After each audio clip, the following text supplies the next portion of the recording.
पुण्याची द्वारी उभा क्षणभरी तेणे मुक्तिचारी साधी येल्या तेणे मुक्तिचारी साधी येल्या तेणे मुक्तिचारी साधी येल्या हरी मुखे म्हणा हरी मुखे म्हणा पुण्याची गणना कोण करी पुण्याची गणना कोण करी पुण्याची गणना कोण करी असोनी संसारी जीवे वेगो करी वेद शास्त्र उभारी बाह्या सदा वेद शास्त्र उभारी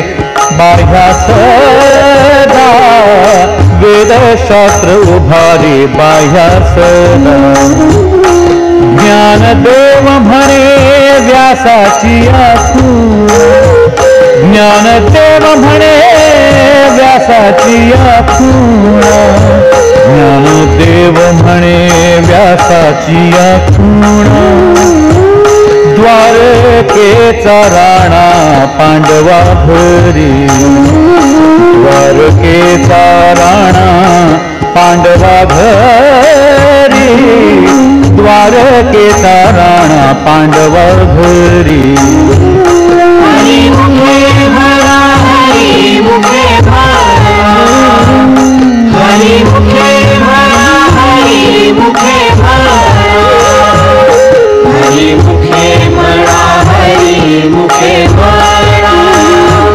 पुण्याची गणना कोण करी पुण्याची गणना कोण करी पुण्याची गणना कोण करी.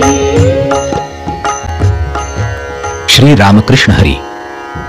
देवाच्या द्वारी क्षणभर उभे राहिल्याने स्वरूपता, समीपता, सलोकता आणि सायुज्यता या चारी मुक्तींचा लाभ होतो असं प्रतिपादन श्री ज्ञानेश्वर माऊलींनी श्री हरिपाठाच्या पहिल्याच चरणात केलेलं आहे.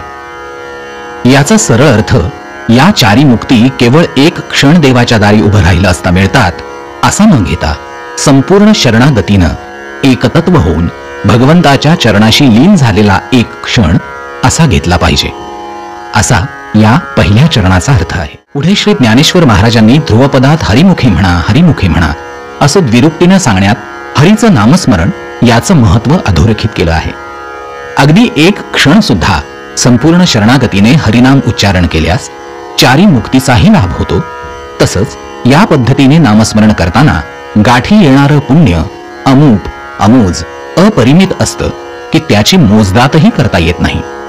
मग त्याचा विचार तरी कोणी का करावा? हे ध्रुवपद संपूर्ण हरिपाठातील प्रत्येक अभंगात आहे. निरपेक्ष होऊन अमोज हरिनाम करीत राहिल्यास मिळणारा आध्यात्मिक ठेवाही अमोज मिळतो असा याचा भावार्थ. पुढील चरणात श्री ज्ञानेश्वर महाराज म्हणतात की व्यक्ती प्रपंचात असली, आपल्या स्वधर्माप्रमाणे कर्तव्य करीत कर्मरत असली तरी एकीकडे जर जिव्हेला म्हणजेच वैखरी वाणीला हरिनामाचा रेटा देऊन मुखाने नामसाधन करीत राहावे असे वेद शास्त्रादी हात उंचावून म्हणजेच प्रखर विश्वासाने आणि प्रकर्षाने सांगत आहेत. हा तिसऱ्या चरणाचा अर्थ आहे. पुढे श्री ज्ञानदेव माऊली म्हणतात की अशा प्रकारच्या अखंड नामस्मरणाचा ध्यास पांडवांनी लावून घेतल्यामुळे त्यांच्या सततच्या सान्निध्यात प्रत्यक्ष द्वारकाधीश श्रीकृष्ण परमात्मा राहत होते आणि हे श्रीमद व्यासांच्या महाभारताच्या साक्षीने ठाई ठाई दिसून येते. हा या अभंगातील चौथ्या व शेवटच्या चरणाचा भावार्थ आहे. आणि म्हणूनच हरिमुखे म्हणा हरिमुखे म्हणा पुण्याची गणना कोण करी.